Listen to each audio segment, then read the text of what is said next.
The Edmonton Oilers are the betting odds favorite to win the Stanley Cup this year. They are right smack dab square in the middle of their Stanley Cup window. And with that comes a lot of talk that they should go all in every single year. And I get that logic. Again, fans want to see the team go make a big splash ahead of the NHL trade deadline. But will Stan Bowman do that in his first season as the team's general manager?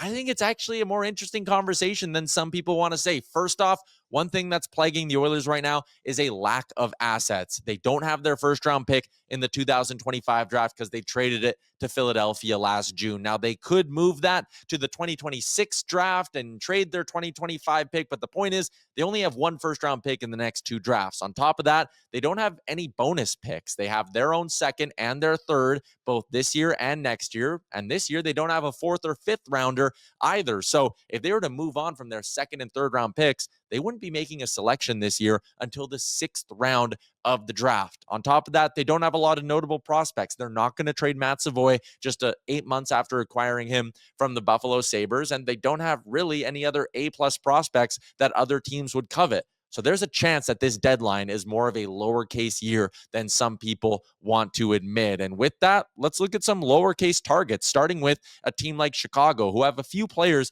that I think would be really interesting. Yes, Connor Murphy would be a great add on the blue line, but if the Oilers wanted to add some scoring, the Blackhawks are reportedly only looking for mid-round picks for players like Jason Dickinson, Taylor Hall, and even someone like Ryan Donato. Now, Donato and Hall are pending UFAs. They might cost less. Jason Dickinson comes with some term. He's got one more year on a deal at $4.25 million. If the Oilers want to add a good bottom six centerman who can win draws and kill penalties, could they get the Hawks to retain half of Jason Dickinson? Could he be a piece that helps them win? I know there's a lot of talk coming out of Montreal that the Habs would be willing to move on from David Savard and that the Oilers might have interest in a good shutdown defenseman.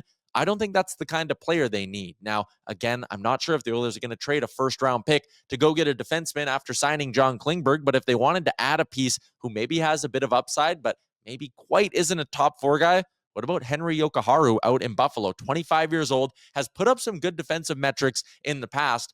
$3.1 million cap hit, pending UFA. So it's realistic to think the Sabres could be willing to retain half, and he's fallen out of favor in Buffalo. He's been healthy scratched for a few games throughout the season. It's not unrealistic to think that he could be had for nothing more than a mid-round pick. There are some under-the-radar options if the Oilers decide not to take a big swing. Now, my take, I think they should be taking a big swing. I want a Mattias Ekholm style ad on the right side of this blue line, and I think a move like that could transform their blue line and have it looking like one that can power them to a Stanley Cup, not just good enough to survive through a few playoff rounds. But again, Stan Bowman's in a tough spot with a lack of assets. Are there any under-the-radar trade options that you want to see the Oilers go after?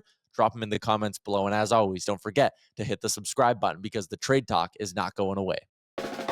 What's up, Nation citizens? If you like that video, then you need to be subscribed to the Oilers Nation YouTube. Podcasts, live shows, exclusive interviews, and analysis.